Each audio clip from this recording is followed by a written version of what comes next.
দর্শক, সৌম্য সরকারের ক্যারিয়ারটাই এমন, কখন সুযোগ পান আর কখন বাদ পড়েন তা ধরতে ধরতেই বয়স হয়ে গেল 33 বছর। ওয়ানডে শেষ করে ফিরলেন বাড়ি, আবার সেখান থেকে যোগ দিতে হচ্ছে জাতীয় দলে।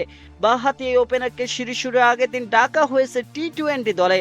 এর কোনো কারণ অবশ্য ব্যাখ্যা করেনি বাংলাদেশ ক্রিকেট বোর্ড বিসিবি। তবে ওয়ানডে একাদশে সুযোগ পেয়ে নিজেকে যে প্রমাণ করেছেন নতুন করে, বলা যেতে পারে এটা তারই পুরস্কার পেয়েছেন সৌম্য সরকার। দর্শক, সৌম্য সরকার বরাবর স্ট্রোক প্লেয়ার, চট্টগ্রামের উইকেট আবার বরাবরই স্পটিং ব্যাটিং ইউনিটের ধার বাড়াতে, তাই তার মতো ক্রিকেটারের জুটি মেলা ভার। সাতক্ষীরা থেকে উঠে আসা সৌম্য সরকার টি-20তে অভিষেক হয় 2015 সালের 24শে এপ্রিল। সর্বশেষ টি-20 খেলেছেন 2024 সালের 27শে ডিসেম্বর কিংস্টনে ওয়েস্ট ইন্ডিজের বিপক্ষে। এখন পর্যন্ত বাংলাদেশের জার্সিতে 87টি টি-20 খেলে 1462 রান আর 12টি উইকেট আছে তার ঝুলিতে।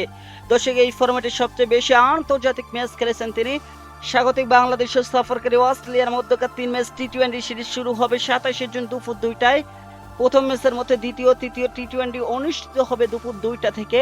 দর্শক, সাগরিকা ক্ষেত্রে চট্টগ্রাম জহুর আহমেদ চৌধুরী স্টেডিয়ামের সিরিজের পরে দুটি ম্যাচ যথাক্রমে 19 ও 21শে জুন। এক নজরে দেখে নেওয়া যাক বাংলাদেশের স্কোয়াড।